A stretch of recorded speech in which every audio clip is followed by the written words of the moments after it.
Oh, I have, look at this. This is so efficient. Are we set to go?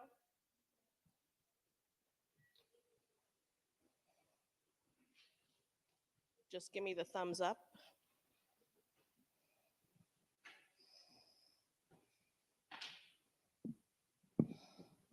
Okay, thank you. Oh, that's so much better.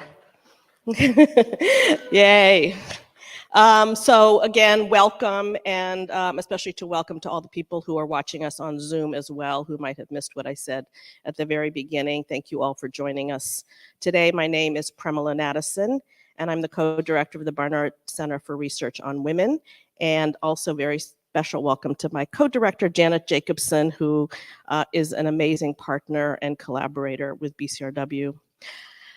Our program today is called Care, Racial Capitalism, and Social Reproduction, and it's part of a project that is funded by the Center for Political Economy at Columbia. And I want to thank Professor Uju Agarwal from the New School and Vane Ong from Columbia for being co-conveners of this project, and also Alex Pittman from here at Barnard for helping me think through the themes that undergird the conversations today. Before we officially begin the program, I want to acknowledge that the land on which this campus was built is part of the Lenape-Hoking, the traditional and unceded territory of the Lenape people of the Delaware Nation. The Lenape were displaced from their homelands to places as far as Oklahoma, Wisconsin, and Ontario, Canada. We pay respect to Indigenous peoples past, present, and future, and uplift their continuing presence on their homelands. We also acknowledge the legacy of forced displacement, enslavement, and genocide of Indigenous African people from our homelands. We understand that our existence on this campus using the resources of this institution has been enabled by a history of both land and labor extraction.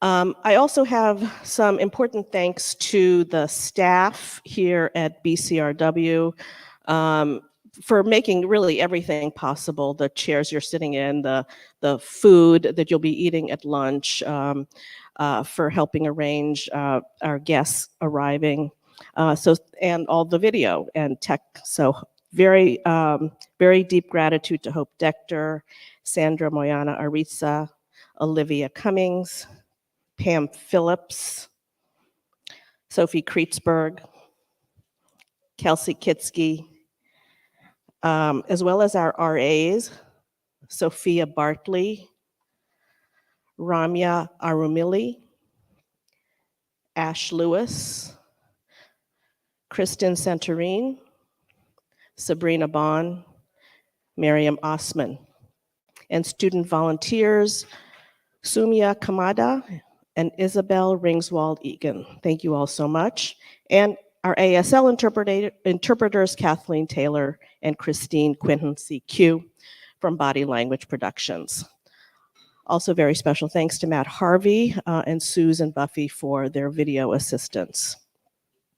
And thanks to Barnard Events Management, Barnard AV Services, Barnard Facility Services, and Chartwell's Catering. Okay. Paid my dues. And I also want to just say we normally have books for sale of the people who are speaking. Book Culture and Word Up, where we usually go, were unavailable today, but we do have a leaflet with the books of authors available over here. I think that it will be over here. And we have some freebies, free copies of my most recent book about care, which is we can't sell it, so we're going to give it away. So you should feel free to go and just pick up a copy.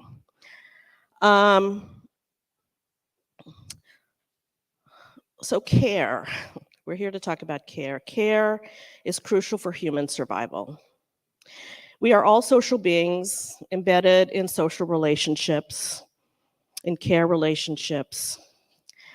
And the notion of care seems simple enough. It's about nurturing, feeding, nursing, assisting, and loving other human beings. Yet, as we witnessed during the pandemic, care as policy, as discourse, and as labor is complicated, nuanced, and contradictory. Where care workers were hailed as heroes, but didn't have the protective equipment to care for themselves. Where care for some people comes at the expense of other people. Where care work distinguishes between modalities of life, as my colleague Nefertiti Tadiar has brilliantly argued. So our goal today is to think through the relationships and tensions among care, racial capitalism, and social reproduction.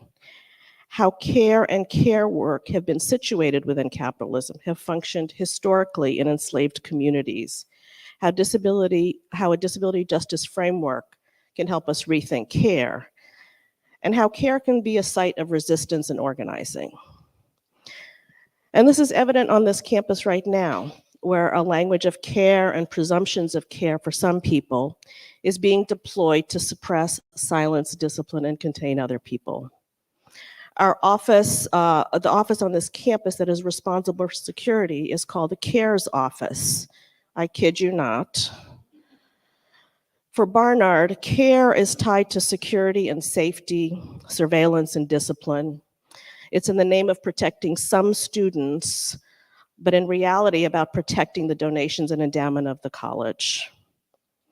Care on this campus is undergirded by the corporatization of higher education.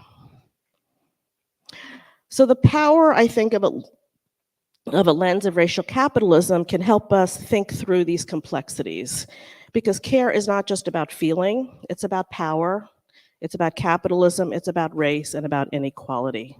And it can also be, as we will hear in our second panel, a site of anti-capitalist and anti-racist praxis and community building. So with that, I'd like to welcome up our first panel. I want to say, unfortunately, Sylvia Federici could not be here with us today because she's doing care work for her partner. But I want to welcome Deirdre Cooper Owens, who's Associate Professor of History at the University of Connecticut, Gabe Winant, Assistant Professor of History at the University of Chicago, and Tithi Bhattacharya, who's Associate Professor of History and Director of Global Studies at Purdue. A lot of historians, I don't know how that happened, but it'll do for me. So we'll get started with our conversation.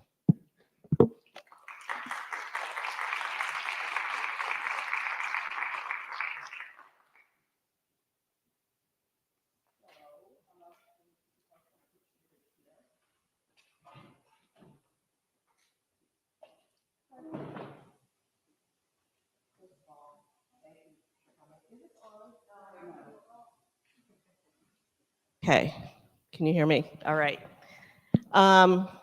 Thank you all for coming, and really appreciate all the work you've done and the writing and the thinking about care, about social reproduction, about family, community, and organizing.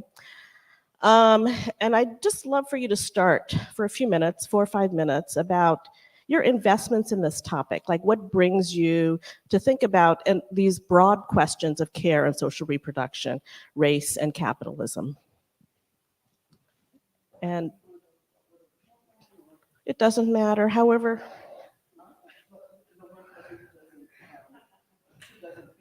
About any of this. Hold on one moment.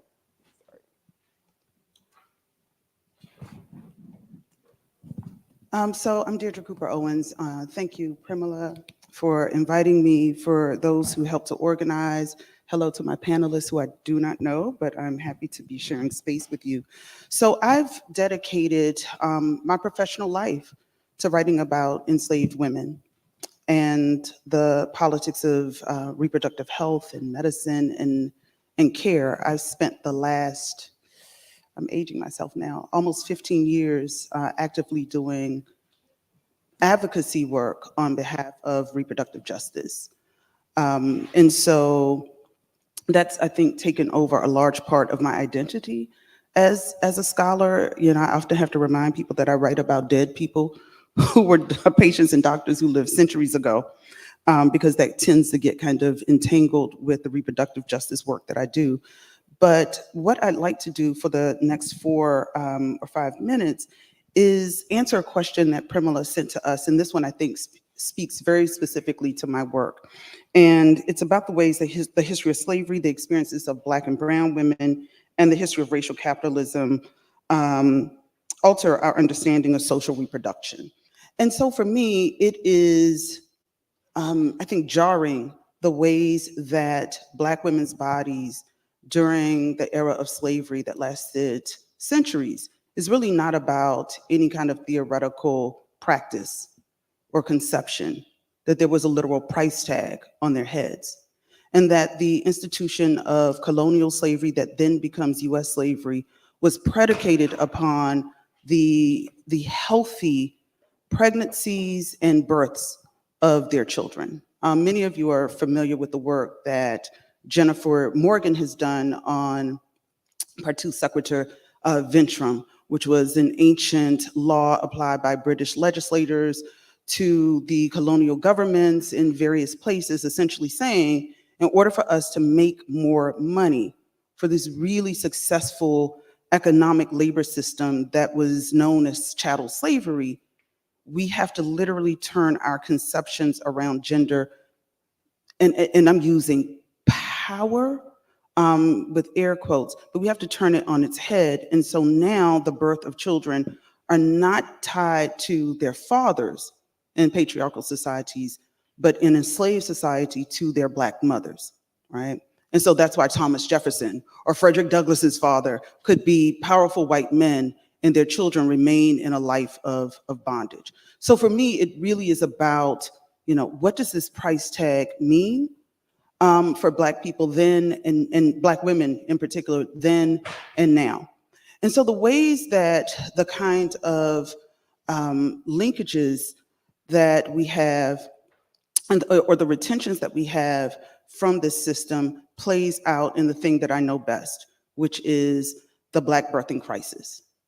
Ever since records had been taken regarding Black births, so that's morbidity, mortality, records for the mother or birthing person and the children, it has disproportionately been higher in terms of mortality and morbidity compared to white women. Now, I can't speak for Indigenous people because we just don't have good record keeping, but I suspect that the numbers are probably equal when we think about the percentages of mortality and morbidity rates.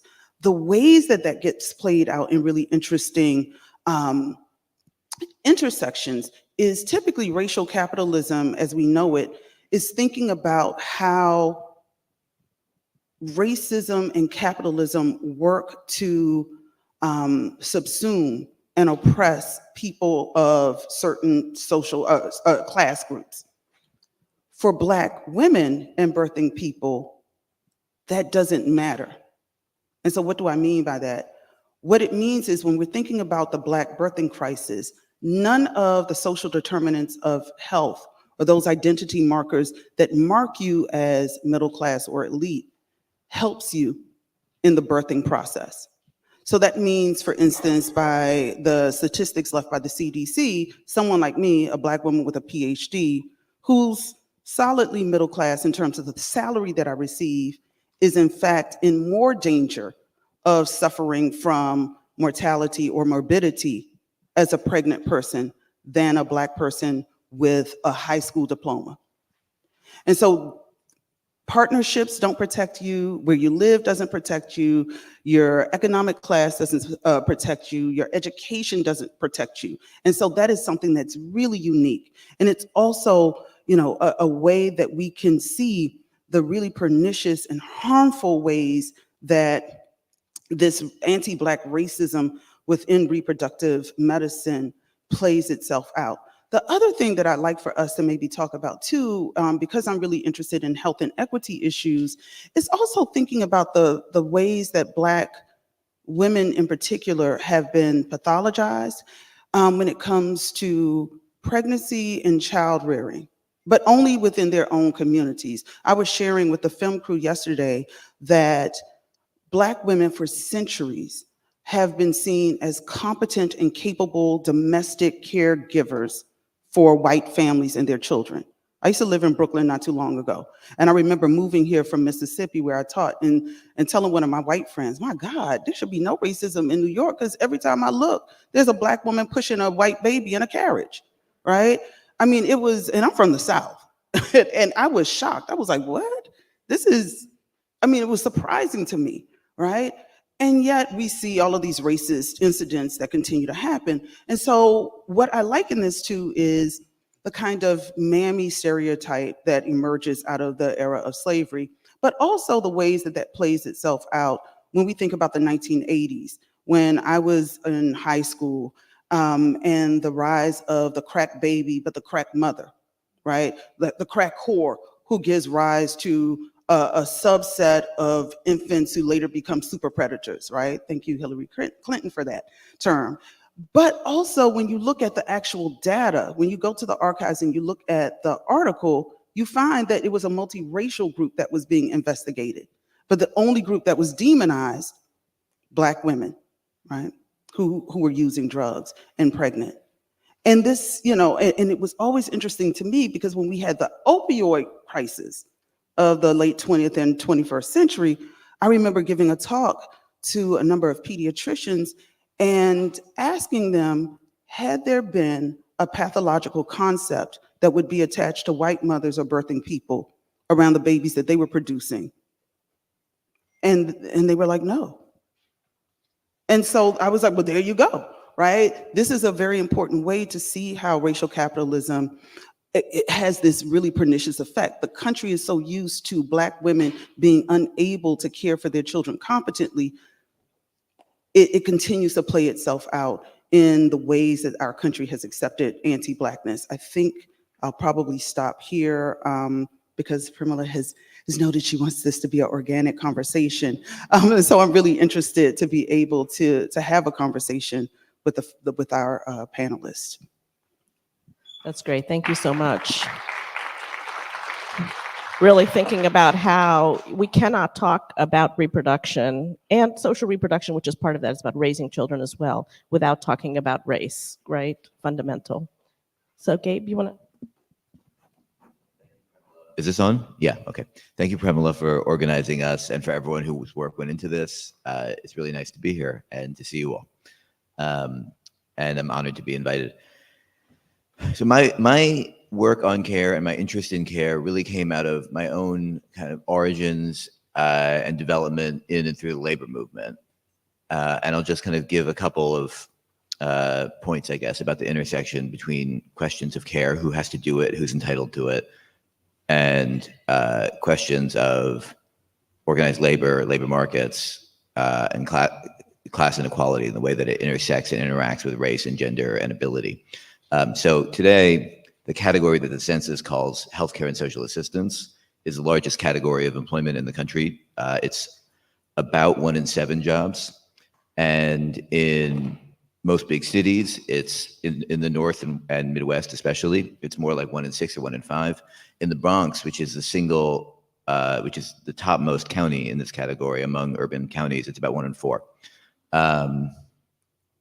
It's a big category, obviously. It's not just, you know, doctors and nurses. But nonetheless, I think that's a very striking fact, one that many people don't know. Similarly, the job home health worker, which is actually, it's more than one job that goes into home health worker, but home health workers are the fastest growing job category in the country. They have been for years, and they will be for the foreseeable future. Again, people may think, you all probably know better, but people generally may think, right, that we're talking about secure professional jobs when we're talking about this category, and this is not the case. Jobs in the healthcare and social assistance sector are intensely polarized, with a small, relatively secure, although less and less so, stratum at the top, and then a large and growing low-wage, precarious, part-time majority at the bottom. That majority is demarcated not just by its wages, but by race and by gender, which have historically slotted people into the worst jobs in this country, obviously. So my work has been about how that came to be, what it means, what we might make of it. And I wrote a first book on Pittsburgh as an example of a transition from an industrial economy to the situation I've just been describing.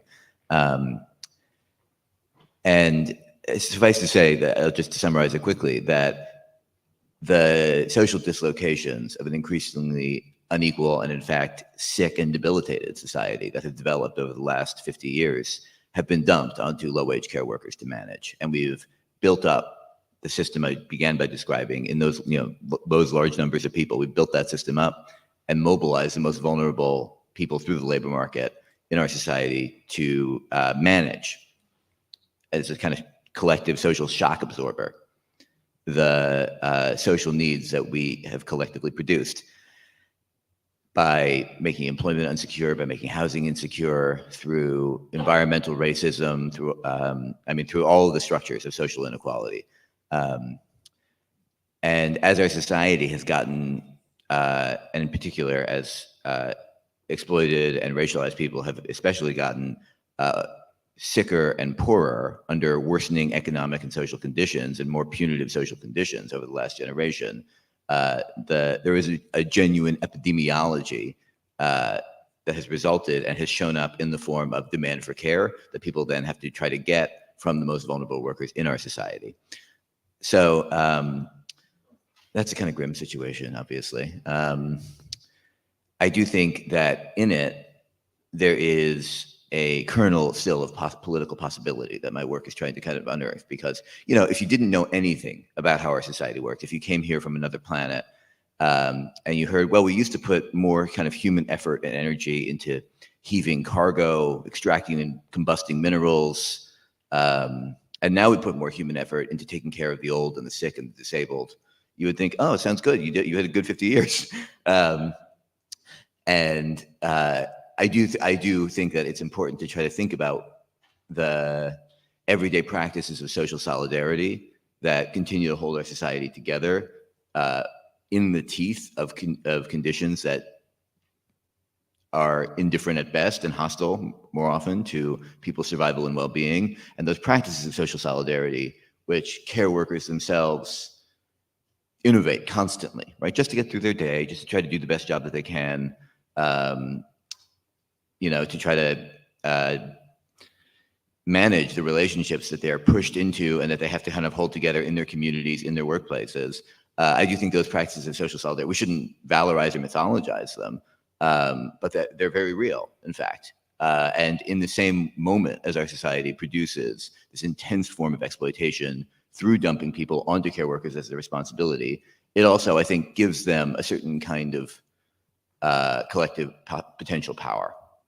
And that power is, I think, something that we've already seen them begin to exercise in important ways, and is something that my work is kind of devoted to trying to figure out how they might do more so, and how care workers actually, as the kind of largest group of the working class, this group of immigrant women, largely, majority women, majority non-white, on whom we depend, actually are in a position to exercise a kind of collective democratic mass leadership. Thanks.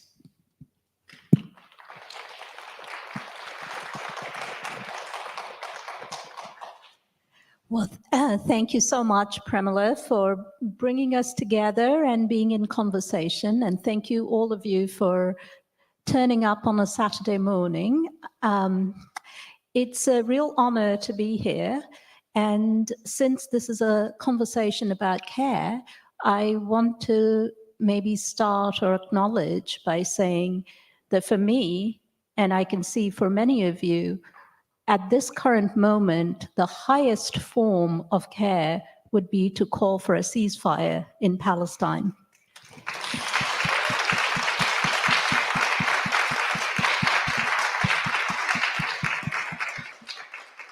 And may the war end this week, today, inshallah. How did I get into care? I think I began life as a historian by accident and a socialist by choice. And so I spent much of my misspent youth knocking about in Marxist organizations. And what I learned there was the way to understand capitalism and the way to understand the working class was in the workplace. So all the fun, exciting stuff of organizing happened in the workplace. All the anti-racism happened in the workplace, anti-sexism happened in the workplace. Whenever I grew up partly in Britain, and whenever we talked about women's rights, the organizational elders would tell me that the most that has been done for women's rights was when the TUC, the Trade Union Congress, had a demonstration for abortion. Now, all of this sounded just fine to me, but I was thinking, well, most women and women of color do not organize in the workplace. They're not in unions. Most women and women of color and people of color organize in their communities. So isn't that where Marxism happens? Is that sort of not a Marxism thing? Is the workplace only the Marxism thing? And so it troubled me. And that's where I began to think or ask the question as follows. When you enter the labor market, as my elders told me, that's when Marxism begins, when you enter the labor market, you already enter as a gendered, racialized, and marked by your abilities or disabilities already in the labor market. So at the workplace, you enter as that person. So what are the processes that made you into that person, right? How did you become legible as a woman? How did you become legible as a Black woman? How did you become legible as a disabled trans comrade? Because these are categories that are social. I mean, you weren't born that way, obviously. And your legibility to me, visually and socially, is a set of processes that made you this way, right? So what are those processes is what I began to ask. So if you think about it, trade unions often in this country target inequalities that are happening in the workplace, okay? But what about all the schools in Chicago, when this is the city closest to where I work, all the schools that are scheduled to be closed just organically happen to be in the south side of Chicago. Whenever the axe comes down to school closing, it's always in the south side of Chicago. Just by magic. How does that happen? So what happens to the children who go to these schools that are for the chopping block, which are all in Black and brown communities? What is the process then that happens that A, determines this child's schooling, B, determines who or what this child becomes in the process of their going up? What kind of access do they have?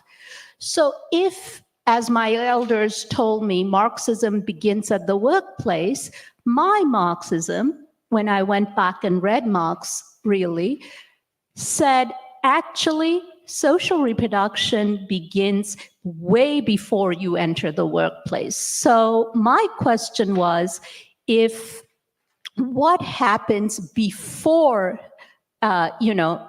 7 a.m. that you get to the doors of your workplace, and what happens after 5 p.m. that you leave the workplace? What are the processes, social networks, capillaries, webs in which you are entangled that creates you before you even enter the job market, before you enter the labor force.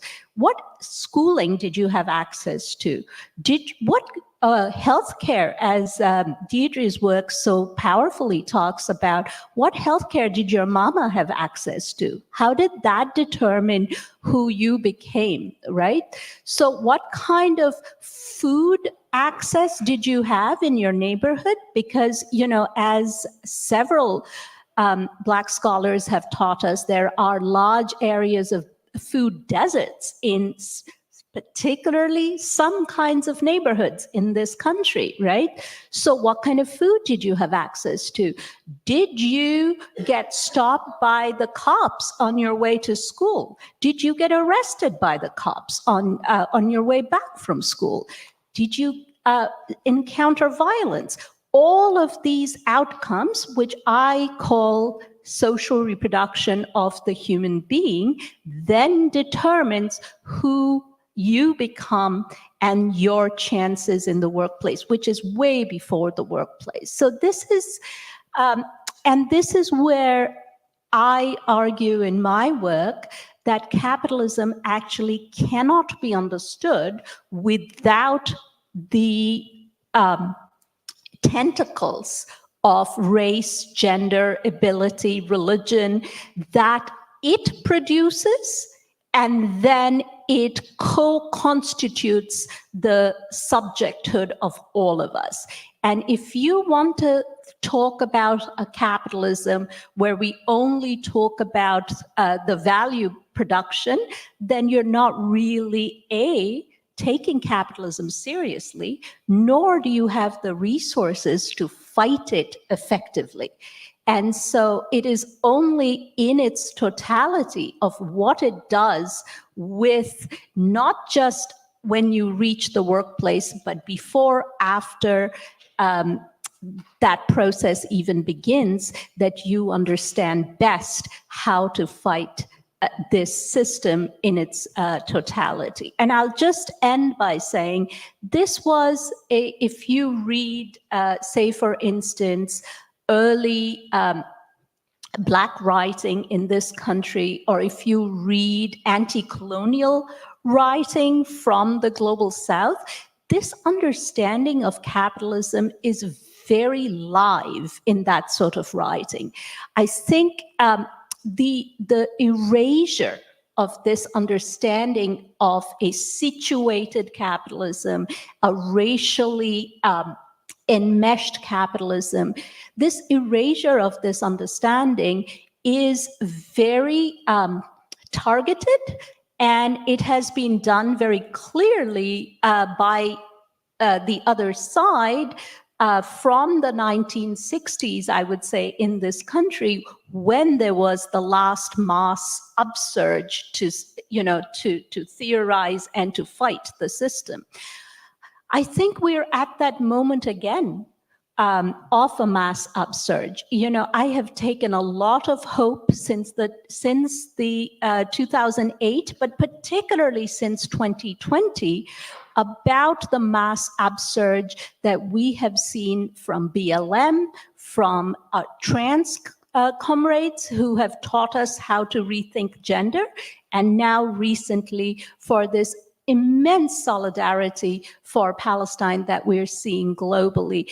This is the kind of thinking through that also Premilla has invited us to do, not just in the academy. I am so thrilled to see so many practitioners in this conference, as well as in the audience, who will, I think, co-think with us in the academy the best way forward to fight this system. Thank you.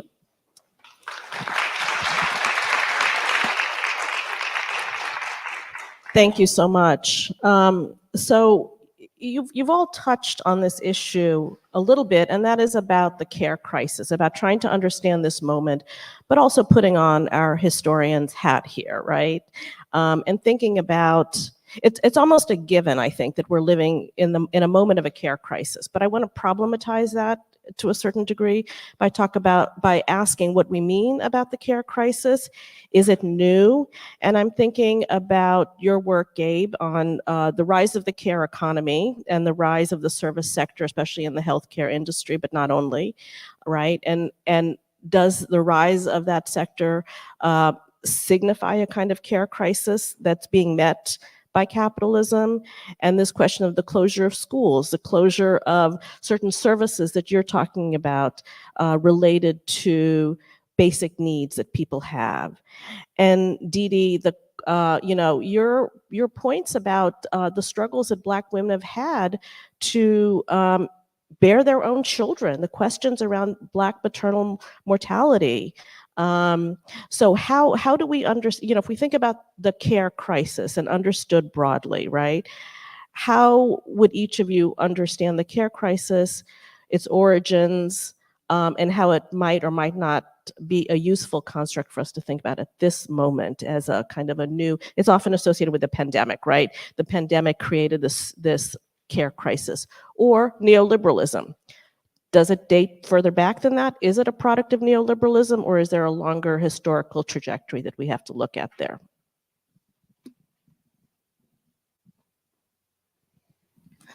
Don't all speak at once. I will call on you.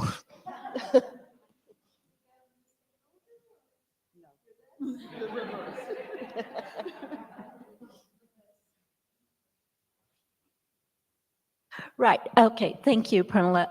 So I want to focus your question on thinking about neoliberalism. And there's a reason why we don't talk about it enough, but there's a reason why we use the word neo.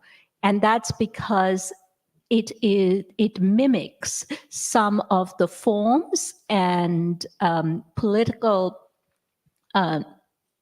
formations of early capitalism, and that's liberalism, right? So early liberal empire, it tries to mimic some of those forms, and hence we call it neoliberalism. And I think we don't talk about it enough as to how similar it is actually to certain earlier iterations of the system.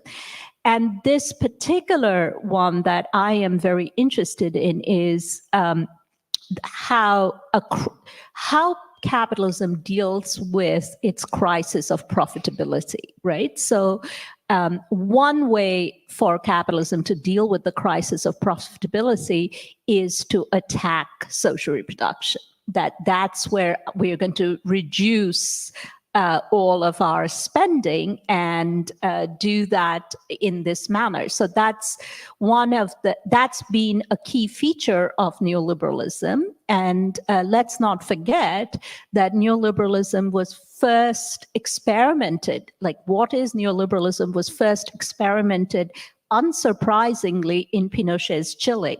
Okay, that we will first try out the model here with a fascist dictator, Augusto Pinochet, and we're going to cut all social spending and see what happens. Oh, it worked really well in Chile. Everyone did very badly, and the corporations did very well. So let's use this model elsewhere in the world. So neoliberalism. And there are a couple of things to, I think, say about that. This crisis of care is definitely a feature of neoliberalism where, in the 1970s, you had the growth of institutions like the IMF and World Bank telling countries of the global South, you've spent way too much money on health and education. These were new decolonial countries, right? Like the one I come from, India, which had become independent in 1947 and had to rebuild its entire infrastructure because the British had, stolen all the resources.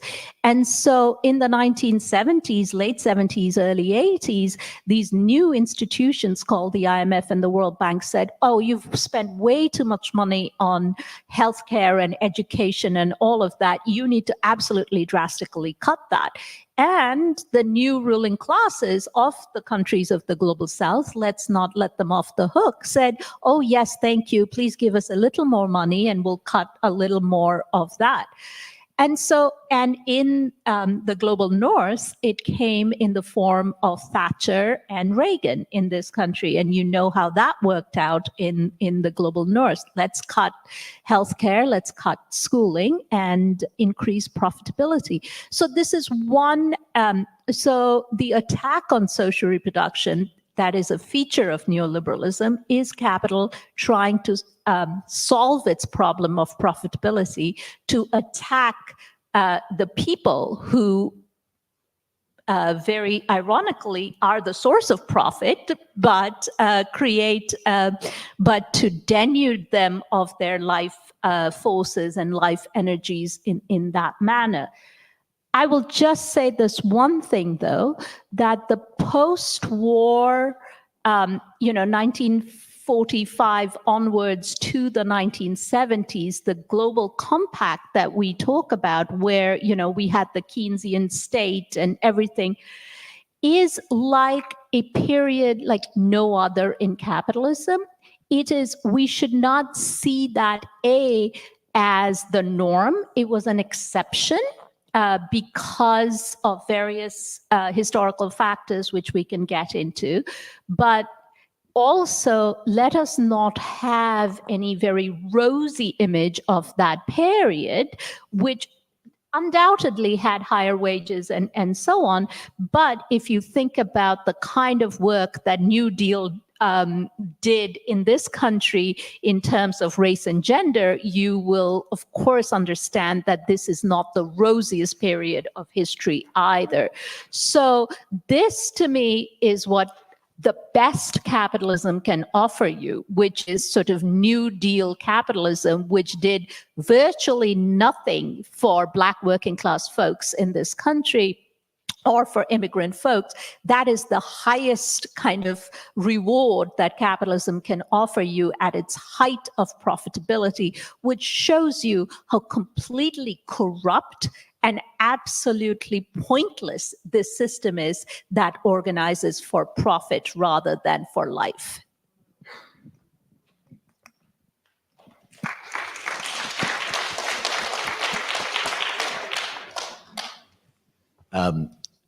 To, I guess, try to build on that, it seems to me, I think I agree in some ways and would periodize it in sort of other ways, thinking about what you're saying, Tithi. It seems to me that the attempt to return to an earlier liberalism that you're describing, I think that's, and the cannibalization of social reproduction that goes with that, is complicated by the fact that over the period of the 20th century, over the period of the global compact, as you describe it, people, it's not possible to just simply turn the ratchet back, right? Much as capital would like to. And people actually did come to depend on each other and on the social institutions that they had built together through their solidarities and through their struggles, that have not been and simply can't be stripped away fully. So just in the context of this country, one thing that, is often ignored, overlooked, people don't like to talk about because it generates some kind of various contradictions, I think, is that social spending in this country actually has gone up more or less continuously across the whole last 100 years. Right now, that's social spending on the social welfare system that is unbelievably cruel and austere and racist, right? It's not as though we're actually living in like a generous society or something like that. But it is still the case that the struggles and the partial and limited victories of working class people across 100 years, victories which are often embedded in larger defeats or are defensive in some way, but have thrown up a set of structures for survival that are radically insufficient and hostile to navigate, but actually still stand in some way, right? So the fact I was describing at the beginning of my previous response about how many workers are, in the healthcare system, in particular in jobs like home care, that's all paid for out of Medicaid. Now, Medicaid is extremely cruel, right, in all kinds of ways. It, pauperizes people to get onto it. It underpays the people who it indirectly employs. I'm not saying that's a kind of positive system. But it's also, I think, indicative of the way that capital cannot fully turn back the clock, right? It can't just completely throw us onto our own resources. And that's both because of the defensive struggles that are kind of waged constantly, sort of on small scale and on large scale, right? About protecting systems of social provision, of people trying to take care of each other as best they can. And it's also about the way that I think capital can't find sufficient alternatives, much as it would like to, right? So actually, it's really hard to make a lot of money off of home care.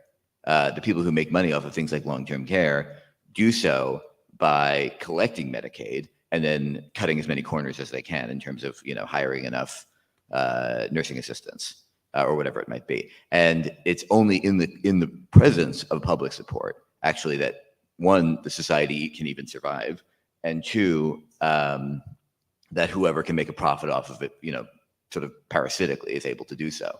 And I think that's significant because the residues of those struggles at multiple scales, right? Again, at the everyday scale of people trying to do their best for each other and for themselves and for their loved ones, and at the kind of larger scale of the institutions that are left to us, even battered and hostile forms in many cases, are still the point from which organization and struggle often begin, right? And that is sometimes kind of ideological and even kind of consists of, big imagination and vision, which is important, but it's also often just like, oh my God, what am I going to do about my parent who needs care, right? How am I going to figure that out? Well, what are the resources there for me? Who do I know who's dealt with this before, right? And those are the beginning points that people find into forging solidarity with one another. So I do think that the denuding that you're describing is just, it's always incomplete, right? And it's always incomplete for more than one reason, and that's important to pay attention. I mean, the kind of voracious attempt to denude us in that way is important to constantly name so that we can resist it. But it's also important to pay attention to the ways that we ourselves always generate something beyond that. I think in our struggles at multiple scales and across multiple scales. And I think in one way or another that has always been true, but the form it takes often changes. That's to say that, right, there are kind of basic, essential biological needs, right, for care and that we all have, obviously, and things that all human beings require in some form. But the ways that society delivers those are radically different, period to period, place to place. And so crises of care have always attended capitalism in some form. But they take different shapes exactly because we build up some set of institutions and some set of practices, which, the 20th century welfare state is one version of, and, earlier periods had other versions of, for trying to meet those needs. And then they're undermined and destroyed by capital itself in the way that you're describing, and kind of people manage and cobble something together. And then, there's another round of struggles. So I do think it's the historical memory that, I'm glad we're all historians here, because I do think it's the historical memory of the ways that we inherit these kind of very ambiguous institutions, right, that are both hostile to us and that we depend on at the same time, and that embody past struggles and also are often sites of oppression and exploitation. That reconstructing that historical memory constantly, I think, is really important. So,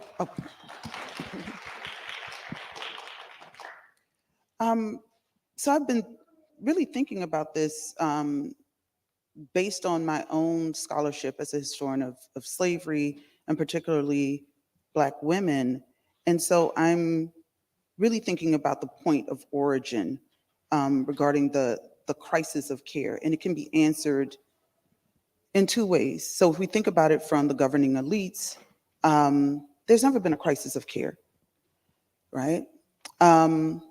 But at the same time, if we pivot, and that's kind of how I've always been intentional about my scholarship, we pivot it and we think about it from the viewpoint of Black women, Black people, the Black community. There's been a crisis of care for those who own them or who have been governing elites, but within those communities, the most radical act of performing care was to form a family unit, and then the institutions that come from that. And so often when I share with my students or I talk to groups, I have to let them know that slavery as an economic labor system was not about the creation or even the maintenance of the Black family. And so that's why you had disproportionately larger numbers of one group coming in. It wasn't mixed in terms of men and women. So the most radical revolutionary thing that Black people could do centuries ago was to form family and community. And all of the laws that happened from governing elites that later become the state is to essentially eradicate that. Because what the family does, what the Black church does, what Black schools do, what Black mutual aid societies do, they were about performing love and care. And so when the state intervenes, almost all of the laws are to eradicate that. There's no literacy. In fact, I'll name your child, I'll own your child. I create the hospitals or the healing, the sites of healing. And so as slavery ends, you start to see how the state becomes even more complicated and devious and nuanced with regard to communities of care that Black people are now, in at least in a more legally capacious space, being able to navigate and build. And so for me, it is about the ways that the Black family has communicated what care meant in their institutions. And that has not been ambiguous at all, right? But these are also the kinds of experiences and the kinds of institutions that are often not captured in the historical record. And so it's sometimes harder for me. That's why I was like, no, I don't want to go first, because I actually need to really to think about it. I'm dealing with an archive of people who don't often leave written records. And so to be able to try to read between that and understand how the care is manifested in Black communities can sometimes be time consuming and really difficult. The ways that I have seen that, though, play itself out is the intentional dismantling of Black people's systems and networks of care in this contemporary moment. So for instance, I grew up as a teenager in very rural South Carolina. It was the Blackest county in the state. It was the poorest county in the state. Before that, until I was about 13, so I started school in Washington, D.C., when it really was Chocolate City, right? And I had only been around Black people. So D.C. was very interesting. It's a major metropolitan area, Black mayor, Black superintendents. I mean, everybody was Black. I lived in a city that had an over 80% Black population. And then when I moved to South Carolina, once again, it's an all Black, it's an all Black town. But the dynamics are very different. There's not a lot of class difference in that town because most people were working class or poor. What happens, though, was really interesting. By the time I graduate high school in 1990, the state decides that it's going to close the maternity ward of the hospital in my town. Now, people didn't stop having sex. They didn't stop having babies. But all of a sudden, the state now decides in the county that we will no longer have a maternity board, that we cannot afford this. But they had hospitals, plural, during slavery and Jim Crow. So from 1990 up until the 21st century, until 2024, there's no maternity board in Williamsburg County, South Carolina. To this day, there are no doulas, there are no midwives. You find this often in the state of Alabama, and we see what's going on with all of the laws like IVF, all of those things. One Black midwife in Alabama. That's it. You can count on your hand the amount of Black midwives in, and I mean one hand, in Mississippi, right? So in all of these spaces where most Black people in this country live because of a kind of reverse Great Migration, the state is dismantling networks of care.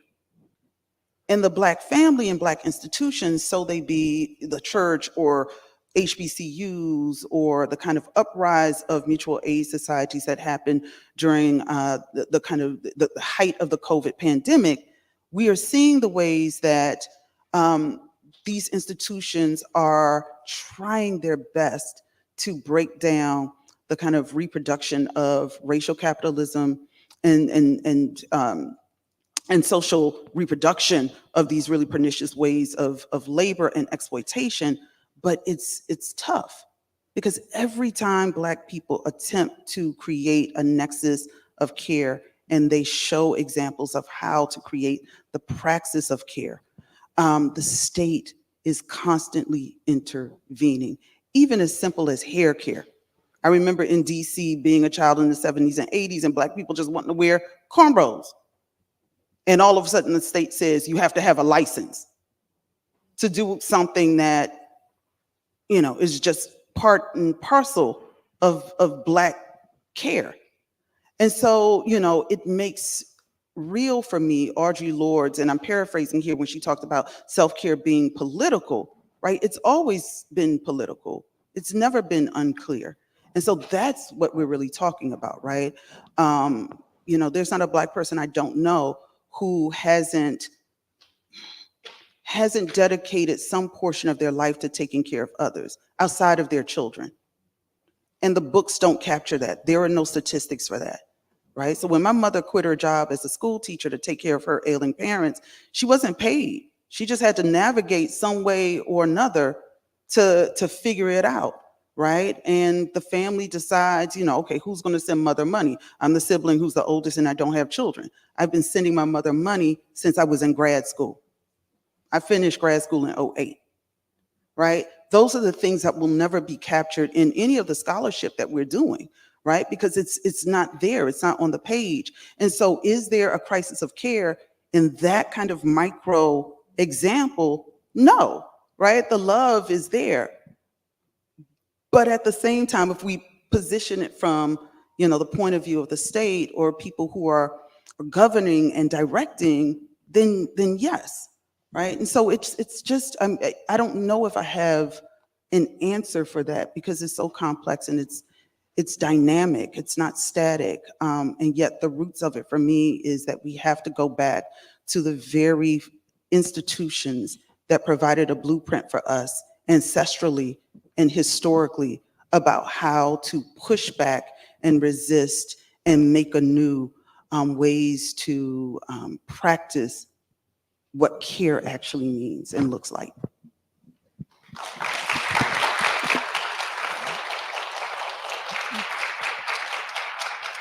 Thank you for that. And I'm going to come back to that question of the alternative institutions, the ancestral institutions that have been foundational for how people who have been denied care have been able to care for themselves and their communities. But I want to just pick up on this point you're raising, Didi, about the state, right? And the relationship of Black communities to the state in particular, where we sometimes think, I mean, the conversation about the welfare state on the one hand, right?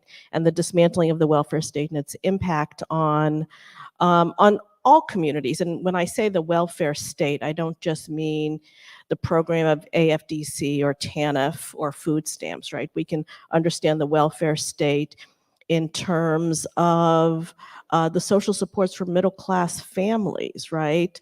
The assistance that people get around mortgage assistance, the funding of public schools, things like that, that middle-class families have historically benefited from. And the welfare state in this country has benefited white middle-class families far more than it has benefited poor Black and brown families. And that's part of the question and the conversation about the welfare state, and I think the meaning of the impact of liberalism on the crisis of care.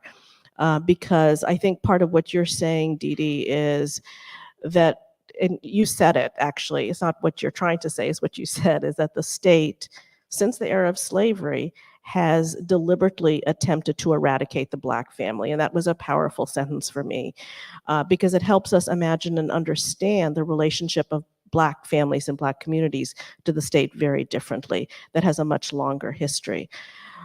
So I guess I want to ask about the state. and sometimes the state is understood as a kind of a site of struggle where we can push and demand, create spaces for care. We have some folks here today who are going to be running a workshop from Mississippi, and I've done a lot of work with this group in Mississippi, the Mississippi Low Income Child Care Initiative. Oh, there they are. Hi, welcome, Belinda and Jerlene. Just raise your hands so people can see who you are. Really happy to have them here. So the Mississippi Low Income Child Care Initiative is an advocacy organization based out of Biloxi, but works all around the state. And Mississippi, as you might know, is the poorest state in the country, and one of the stingiest when it comes to welfare assistance, right? And child care assistance. But despite that, despite the difficulties, the punitive nature of the welfare state in Mississippi, people are still advocating and fighting for child care assistance because it is absolutely necessary for these poor mothers who have nowhere else to turn. And so I guess that brings me to this conundrum, right? Where we're in this moment where we know the state is punitive, where we know there is this surveillance, where we know what the intentions of the state are, which is to eradicate Black families, as you say. What possibilities are there for us to engage with the state? How can we think about to develop a kind of a liberal or a progressive politics that can both create space for us at this moment, but also be a foundation on which we can work towards more fundamental transformation?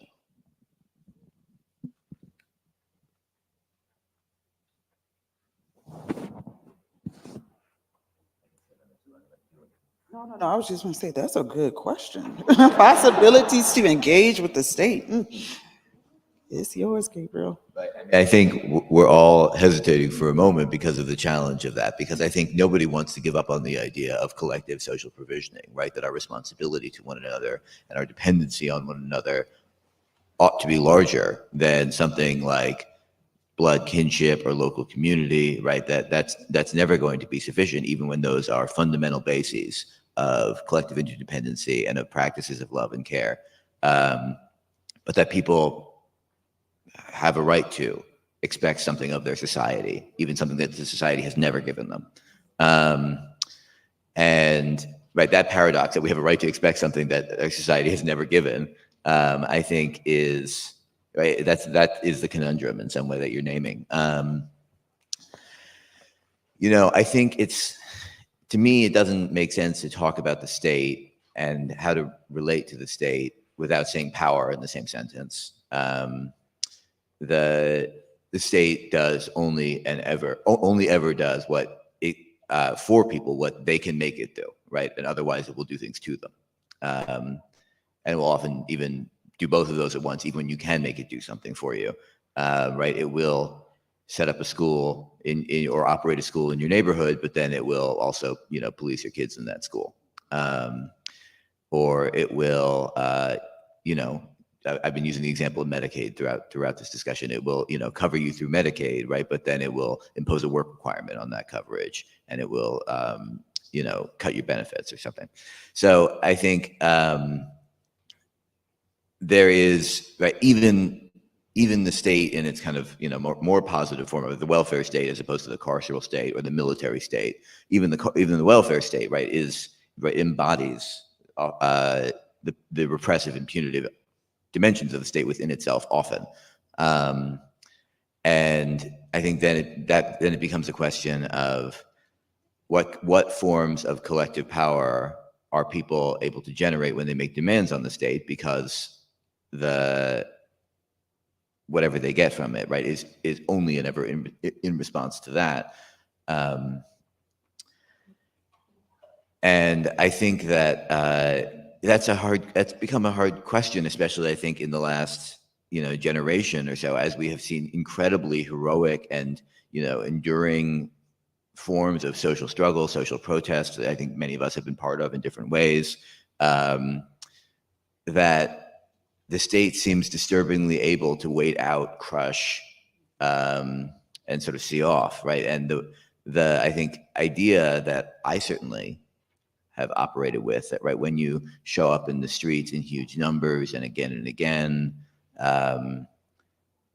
even in many different movements over years and years, you will evoke some kind of positive response. I'm not sure that dynamic is totally turned off, but it doesn't seem to be working in the way that we used to think it did, maybe. So I think trying to find sources of collective power at every level, right, in relatively traditional ways, but also in the forms of practices of mutual aid, community level survival strategies, right? The way that those might eventuate in successful claims on the state is not always obvious when people are going through them, just trying to get by and figure out for each other. But I do think that, again, it's an important part of this conversation. I think in the conversations all of us are having around these themes all the time, to try to excavate the forms of real possible forms of social power that might lie in the things that people do in an everyday way to get by and survive and take care of each other. And I do think there have been occasional moments where we've seen some of that power kind of begin to show itself. I mean, Tithi was talking about schools in Chicago, and where I also live.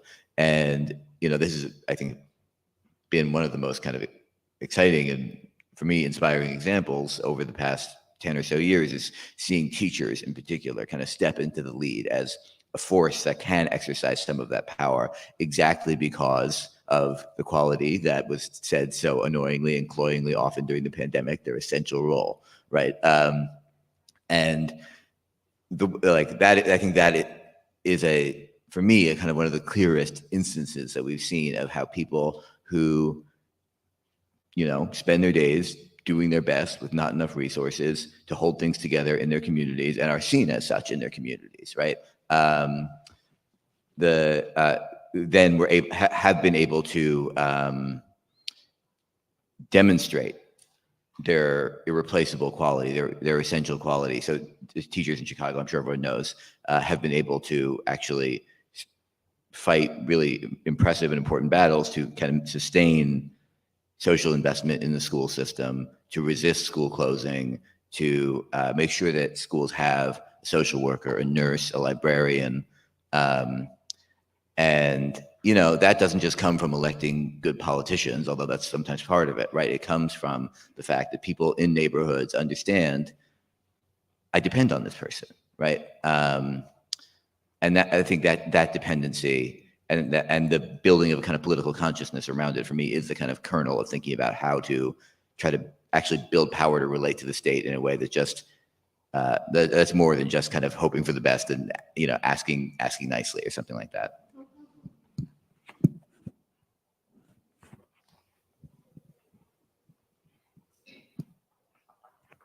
So I think I'm going to start by saying there cannot be an anti-capitalist state within capitalism. And that's really what I think I begin my thinking with, that the state under capitalism will only go thus far and no further. So what is the I also sort of turn back and think about what is it that the state does, right? So I think capitalism as a system has what I call reluctant dependence on social reproduction processes, right? Capitalism depends on our life and our labor power to be replenished every night so that we can go back to work for the boss. So it depends on social reproduction, it depends on care, but it's a reluctant dependence. It's not going to invest in it, it's not going to do anything for it, and whenever it can, it pushes that work into the private sphere so that it doesn't have to pay for it through the state or through the taxes. But if the family space or the private space becomes too endangered, too burdened, then there are two things that happen. Protest happens in society that we can't live anymore, or the state realizes that this protest is going to go out of hand, so it hands out some sops. So that's been the sort of process of how the state operates. So whatever little sops we have from capitalism, we often get it through the state. So through public services, public healthcare, etc. But that is a dangerous dependence for us as anti-capitalists to see the state as benevolent. Just because it is the institution through which the system gives public assistance, in no way, sometimes we can be lulled into believing that having healthcare is the highest form of, whatever. Let us not forget that the state is a dispenser of public goods. It is also the most violent, death-making institution on the planet. And if you've ever tried to cross a border, if you've ever been stopped by a cop, if you've ever tried to get on a plane and you're not the right race or gender, you know what the state looks like and you know what the state feels like. And that function of the state goes hand in hand with the public assistance system of the state. So let us not be lulled into believing we can change the capitalist state within capitalism. We cannot.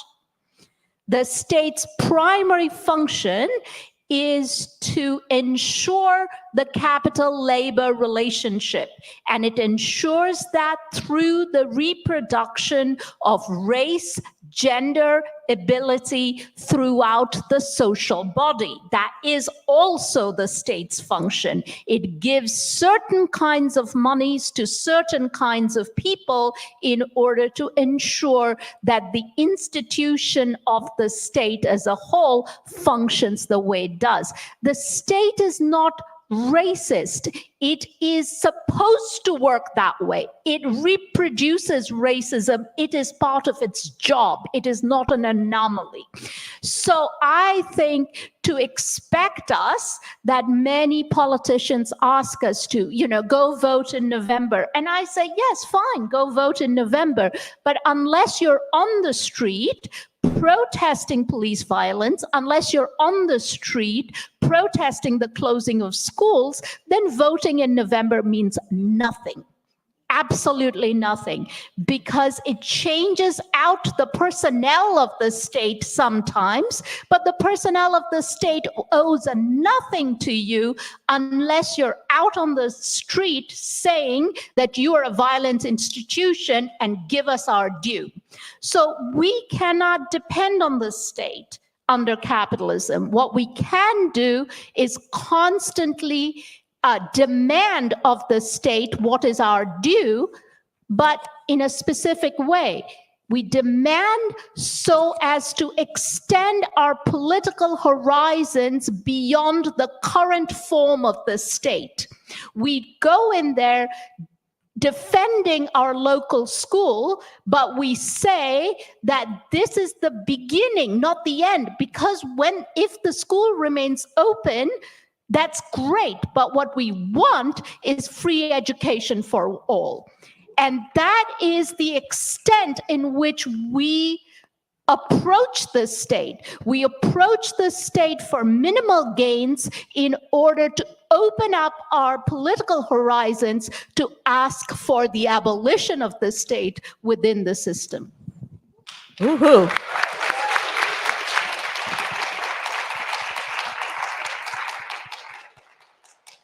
Thank you. Thank you for that.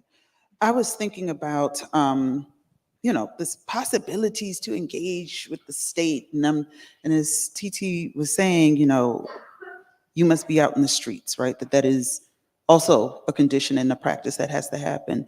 And then my mind always goes like to the opposite, right? It's not in disagreement at all with what she's asking us to do and sharing with us, but to think about the ways that our society, and I mean all members of our society, have been engaging with the state. And I don't know what the possibilities actually means, but I think about January 6th and those folk who engage with the state in violent political protest. The January 6th, those people, yes, who engage with the state in violent political protest because they don't trust the state anymore. Because the extension of possibility has ended for them.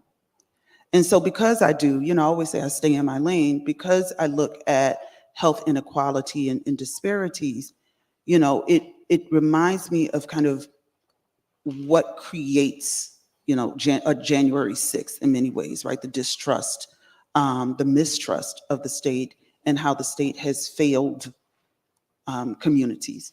And so for me, I think back to the height of COVID and the ways that I had been asked by all kinds of organizations, from the state to grassroots organizations, and everything in between, to speak about Black people's distrust of the state around the vaccine. This was in 2020, right? And I was like, y'all, we don't even have statistics yet. But journalists would call me from across the Atlantic world, actually sometimes outside of it too. So places like Turkey and in different places. Why are Black people so distrusting of the government and their attempts to try to provide a vaccine to them in their communities? In fact, some of the rollouts were in predominantly Black and brown communities in New York, Washington Heights, right? Those kinds of places. And so I was hesitant to answer the question because we didn't have the statistical data to actually back that up. Because what I do know about Black people, statistically, we have never truly trusted the government. The numbers have always said that, but we'll still do what we think is best. And so whether that's to keep a job, whether it's because you actually believe in science, whether it's because you're being forced to do so, we tended to take the vaccine in greater numbers than a lot of members of the white community. And the numbers didn't come out until about 2 years later in 2022, early 2023. So that was one. And so a large part of it for me was to even think about the possibilities of engaging with the state. I think for people who see themselves as so disaffected and abused by the government is to actually trust the government. And you're right, the trust can't exist in a system where you are constantly, you meaning the state, is constantly trying to dismantle the rights of people, right? We are always going to be seen as dependents. And so that's what creates a kind of historical and cultural distrust of the government by Black people, by poor people. And now we see in the 21st century, by large swaths of conservative, not that white women are not a part of this group, but the kind of violent actions that are coming out are a lot of white conservative men, many springing from the Midwest and certain parts of the Deep South, but especially coming from the Midwest. And so how then does the state even begin to start reparative systems that show they care about their populace, I don't know if there is a model that the United States has. It's never done that, right? The state didn't willingly give up slavery. A war had to happen, right? The threat of Black violent protests dismantles Jim Crow, at least on the books. And then there's a rise of all of these other systems of oppression that we know about and we talk about. So I don't know what the possibilities of engagement looks like, because there is simply no trust. And that is kind of an equal opportunity, an equal opportunity, I think, linkage between all of these disaffected groups, whether we think they're right or not, but the distrust comes from the same place. Me moving from Brooklyn to Nebraska and now back to the East Coast again, and kind of being literally in the middle of the country. Lincoln, Nebraska was only 100 miles away from the very center of the United States, and seeing the ways that these white folk, who I can tell you are not around people of color, right? I mean, the amount of the folk who look like me in this room, we could have quadrupled the Black population in Lincoln, Nebraska when I was there for 4 years. And I just moved from there in August. But so these are not people who are even used to dealing with communities of color in any way. Even the indigenous communities are in reservations out of the way, so they don't have to deal with indigenous people. And the kind of anger and ire they had to these people taking away their rights or taking their jobs was, intellectually I understood it, but I was like, ain't no Black people here, ain't no brown people here to take your jobs or to even mess with your life, to mess with your life, but it was confounding. And then they blamed the government for it, right? And so it was just incredulous for me to be able to see it acted out nationally on January 6th, because essentially the cries of those people were, the government doesn't care about us. And so if we go back to this crisis of care, I, in many ways, wish that we could pose this question to those groups. Because we talk about it all the time. We live out our protests. But I am really interested in, once you provide the statistics, what is the cost-benefit analysis for your kind of armed struggle and your protest when you are not even around people who are different than you? I mean, you know how my husband looks, and I have some friends in the audience. I am married to the most white-appearing Black man. Met him at a HBCU in the 90s in an African-American studies program, and they still think he's my faux white husband, right? And so my block, I was literally the only person who looked Black, right? On my entire block in Lincoln, Nebraska, there were no Black people around. And so I'm still trying to figure out why are y'all so angry, particularly coming from places like Minnesota, West Virginia, Nebraska, Kansas, Iowa. What are y'all so angry about? Who is taking the things that you think you own? And so it goes back to what you were saying, right? The kind of reproduction of the social capital. But I'm like, what's the cost benefit analysis for you? That's the thing I wish, I wish I could ask them.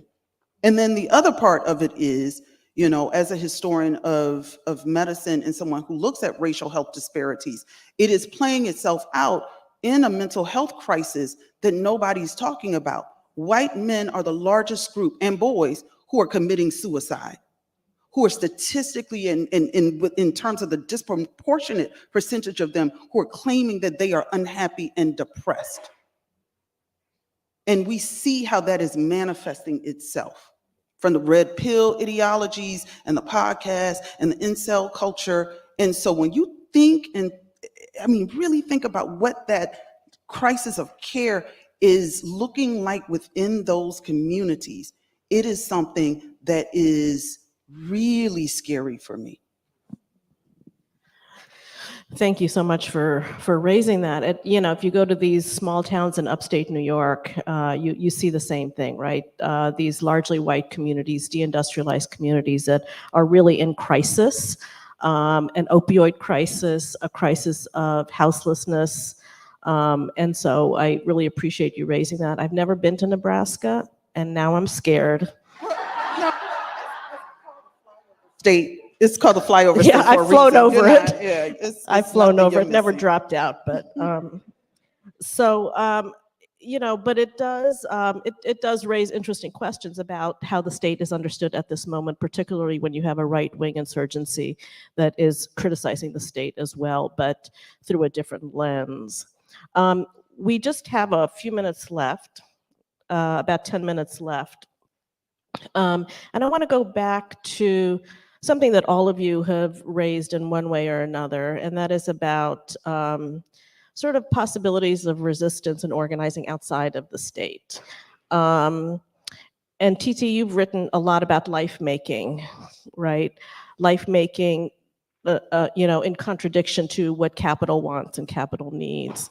And Gabe, you've talked about social solidarity and care work as a site of organizing. And Didi, you've talked about care within the community, right? Within the Black community and that kind of long history and tradition, because Black communities in a lot of ways have not been able to rely on the state or social services. And so, and it dates back long before people were brought to this country. So if each of you could talk a little bit about this question of care or life-making, community building, outside of capitalism and outside of the state. Love to hear a little bit. I'll start. I'm glad to know that you two women are from Mississippi. That's how I was brought into reproductive justice. You probably know Felicia Brown Williams in Jackson. Yep, everybody knows her. She brought me into reproductive justice through an organization she was working in. But when I moved to New York, and at the height of the kind of James Marion Sims, the father of American gynecology controversy and his statue, it was Black doulas in New York who brought me back. Because the work in Mississippi, as you all remember, around the Personhood Amendment, nobody was trying to be out front. It was something you did behind the scenes because of the real threat of violence. And so I was scared to participate in that work, especially as a public-facing scholar. And Chanel Portia, I'm sure many of you all know, based in Brooklyn, who's now running for office, but really important doula in this area, and also Lathan Thomas of Mama Glow, they brought me into kind of back into the fold in doing public interfacing work. So I've only been involved really in organizations that fall outside of the state when it comes to reproductive justice work. I made a political stance during the height of COVID to only sit on the boards of reproductive justice organizations that were managed and created by Black women. And so, because I feel like they're the most creative, they are the most diverse and democratic in terms of who's on the board, right? Not just check writers, but people from the community who have an investment in making sure that the community's quality of life and care is premium.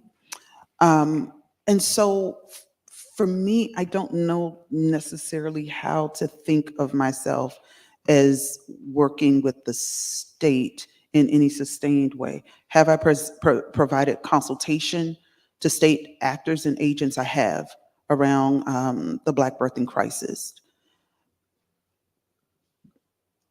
But I think for me, the freest way to think about liberatory politics of care has to be within those organizations where people center Black women, Black families, and Black communities. Because ultimately, for me as someone, I never call myself a reproductive justice activist. I always say I'm an advocate just by nature of my position, but also my positionality. I never want to have my work in some way compete with the people who are on the ground, but I'm always willing to advocate on behalf of reproductive justice.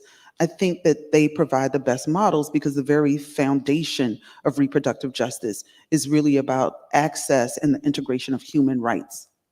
So not just for the birthing body, but for everybody in the community. And then that extends to the larger community. And so, that's something that has informed my personal work, my political work, but also my scholarship in very personal ways.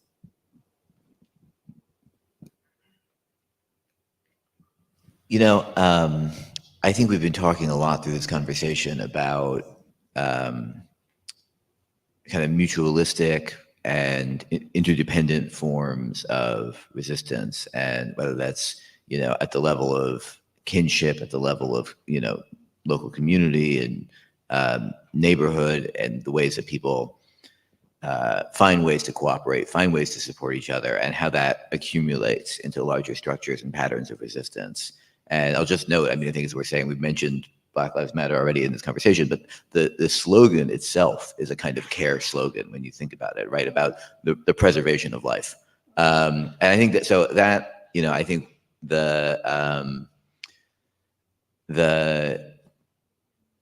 ways that the relationships between sort of scales of life and resistance, I think, have come out really clearly in this conversation, and I appreciate it for that.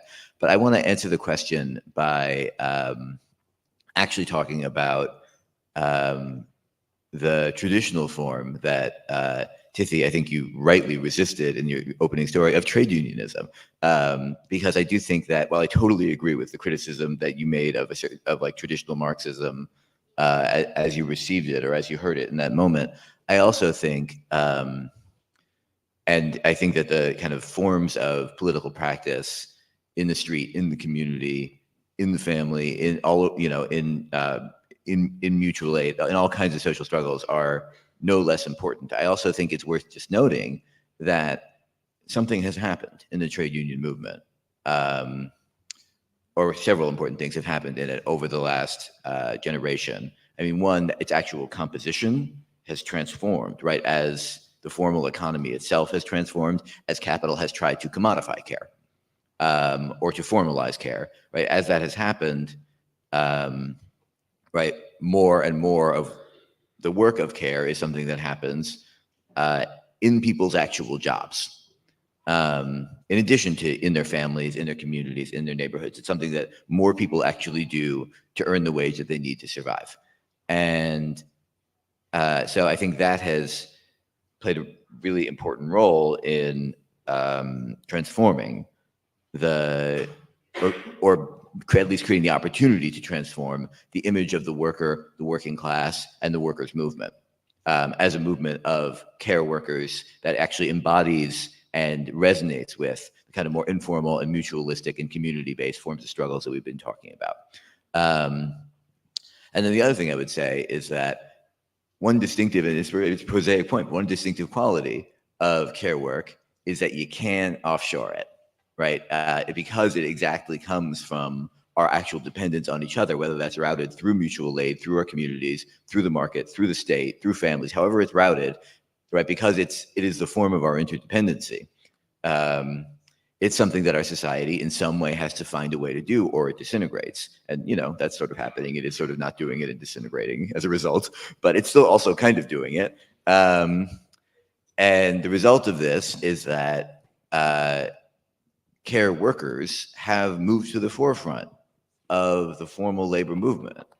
And this has actually kind of been going on gradually for a long time already. So like as far back as the 1990s, the AFL-CIO, which is not an organization that I'm going to come up here and cheerlead for exactly, but the AFL-CIO flipped its, century-old reactionary position on immigration under pressure from its constituent unions that represented immigrant workers in the service economy, in hospitality and in healthcare.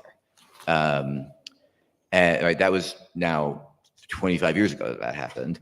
And that's just kind of one example of the ways that even the kind of most staid and conservative and undemocratic structures of the workers' movement, have begun to be internally transformed, not really deliberately on their part, right? It's not exactly that they have been leading the way systematically or something, but because of the changing structure of how we depend on each other.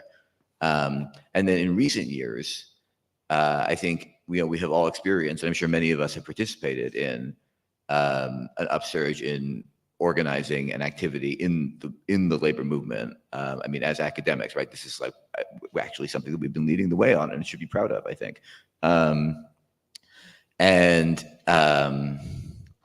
You know, that there too, you know, teachers unions, as we've been saying, nurses unions, food service workers, sex workers. I mean, the workers movement has been growing and is increasingly assertive. And as that happens, its horizons expand, right? And people's ability to imagine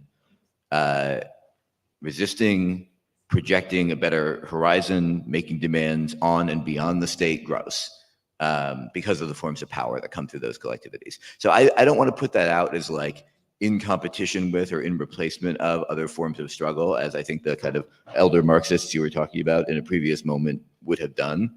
But I do think it's important to actually hang on to it still as a real site of growing political possibility, and one where, you know, many of us, I think, are in a position potentially to make a contribution and to lend some effort and support, particularly as it happens. I know not everyone here is an academic, but I'm guessing most people here are connected to a university in some way, as it happens in our workplaces, right? Our workplaces, which are also sites of policing and punishment, are also sites of caregiving, right? I mean, my university owns and operates a huge hospital system, as lots of universities do.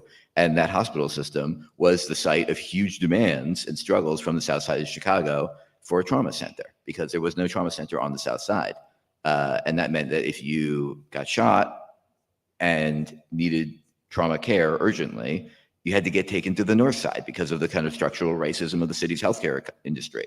And so an alliance of people on the South Side of Chicago and nurses at the hospital and students at the university waged a years-long campaign against the hospital to open a trauma center, to reopen. They had closed it previously, to reopen the trauma center, and they won. Now, that's not like an earth-shattering victory, but that's important, and people are alive rather than dead as a result of that. And so I do think that if we think about, not exclusively, but if we kind of ground ourselves when we get the opportunity in the more traditional labor movement and think about our workplaces, we'll often find opportunities to kind of plug ourselves into productive struggles going on all around us, as well as the ones in our neighborhoods and in our communities.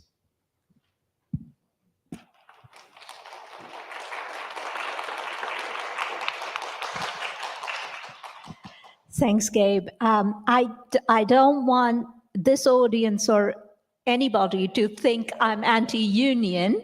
So I'm going to start with, no, that's okay. I'm glad you did. I want to start with one of my favorite stories about unions, social movement, and care. So this was an interview in the BBC of a woman who was then about 75 or 80, who had participated in the great miners' strike of the 1980s against Thatcher in Britain. And this was a, sort of 80-ish white woman from the North. And the question was, the interviewer asked her lots of questions about the strike, etc.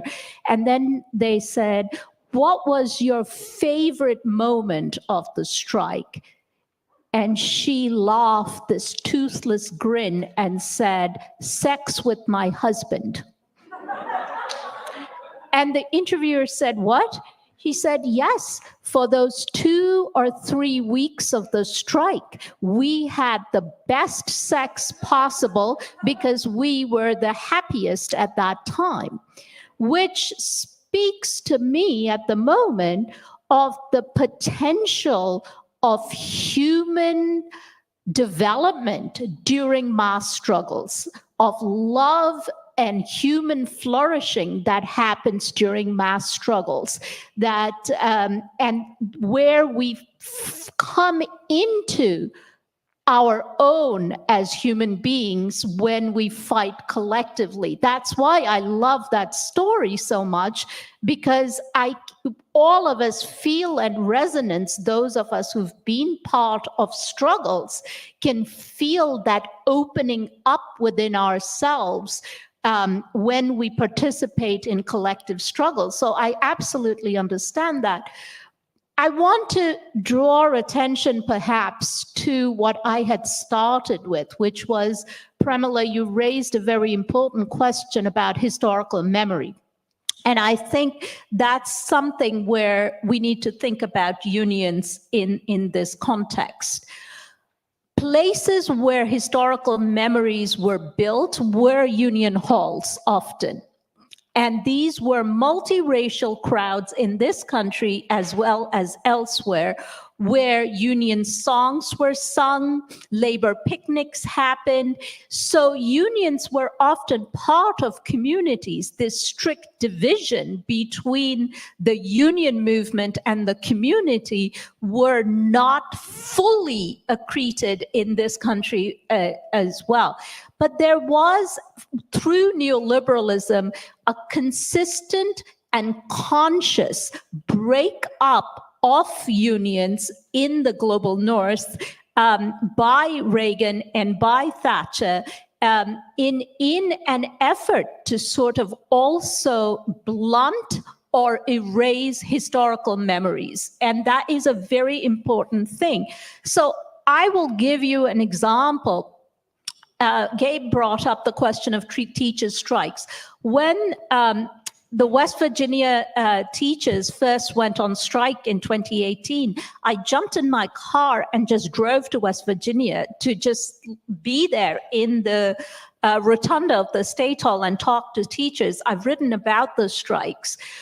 It was an astonishing experience, and I've written about it. Talking about, how this social reproduction struggle is one of the ways forward for us in the anti-capitalist moment. But right after that, teachers in Kentucky, in St. Louis, also went on strike, and I went there as well to talk to. And I was friends with this young person. I'm not going to name her because I don't know whether she wants to be named, but I've written about her. This fantastic Black teacher in a very poorly resourced area of St. Louis. Two bills were up for debate in the State House at that moment. One was the chopping of pensions for teachers, which she was very much involved in.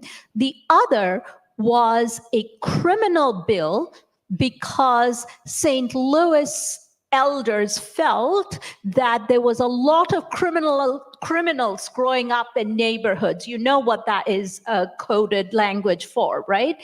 And there were lots of criminals. And so this bill was going to say that if 3 or more people gathered in an area, you could be arrested.